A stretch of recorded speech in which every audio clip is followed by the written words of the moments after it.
உங்க வீட்டுல நீங்க வாங்கின ரோஜா பூ கொஞ்சம் அதிகமா இருந்தது அப்படின்னா இந்த மாதிரி செஞ்சு பாருங்க. ஒரு பாத்திரத்துல தண்ணி வச்சிருக்கிறேன். எடுத்து வச்சிருக்க ரோஜா பூ அந்த தண்ணியில போட்டு நல்லா அலசி எடுத்திருக்கிறேன். ரோஜா பூல சின்ன சின்ன புழுவு இருந்துச்சுன்னா அது எல்லாமே தண்ணியில வந்துடும். கழுவி எடுத்த ரோஜா பூவை மட்டும் இந்த மாதிரி மிக்சி ஜாரில் கிள்ளி சேர்த்துக்கோங்க.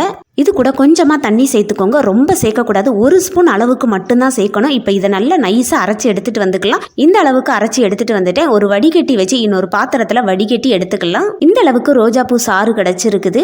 அடுப்பன் பண்ணி ஒரு பாத்திரத்துல தண்ணி வச்சிருக்கேன். தண்ணி நல்லா கொதிச்சதும் எடுத்து வச்சிருக்க இந்த ரோஜா பூ சாறை அந்த கொதிக்கிற தண்ணிக்கு மேல வச்சு 1 ஸ்பூன் வச்சு கைவிடாம இந்த மாதிரி கலந்து விட்டுக்கிட்டே இருங்க. ஒரு 10 நிமிஷத்துக்காச்சு கலந்து விட்டுக்கிட்டே இருக்கணும். அந்த கலர் மாறி ரோஜா பூ தண்ணியும் கொஞ்சம் திக்கான பதத்துக்கு வரும். இந்த டைம்ல அடுப்பை ஆஃப் பண்ணிட்டு ஆற வச்சிடலாம். ஆறுன ரோஜாப்பூ தண்ணியை இன்னொரு சின்ன பாட்டில்ல சேர்த்துக்கிட்டேன். இது கூடவே சுத்தமான நெய் கொஞ்சமா சேர்த்துட்டு ஸ்பூனோட பேக் சைடு வச்சு நல்லா கலந்து விடுங்க. ரோஜாப்பூ தண்ணியோட நெய் ஒன்னா கலக்கிறதுக்கு கொஞ்சம் லேட் ஆகும். நல்லா கலந்து விட்டுக்கிட்டே இருந்தீங்கன்னா ரோஜாப்பூ தண்ணியும் நெய்யும் ஒன்னா மிக்ஸ் ஆயிரும். இதை ஒரு 8 மணி நேரம் ஃப்ரீசர்ல வச்சுட்டு அதுக்கப்புறம் எடுத்து உங்களோட உதடு எவ்வளவு கருப்பா இருந்தாலும் இதை தொடர்ந்து போடும்போது உங்களோட உதடு நல்லா செவப்பா மாற ஆரம்பிக்கும். இதை ஃப்ரிட்ஜ்ல வச்சு தான் யூஸ் பண்ணணும். இனிமேல் அதிக காசு கொடுத்து லிப்ஸ்டிக் வாங்கணும்னு அவசியமே இல்லை.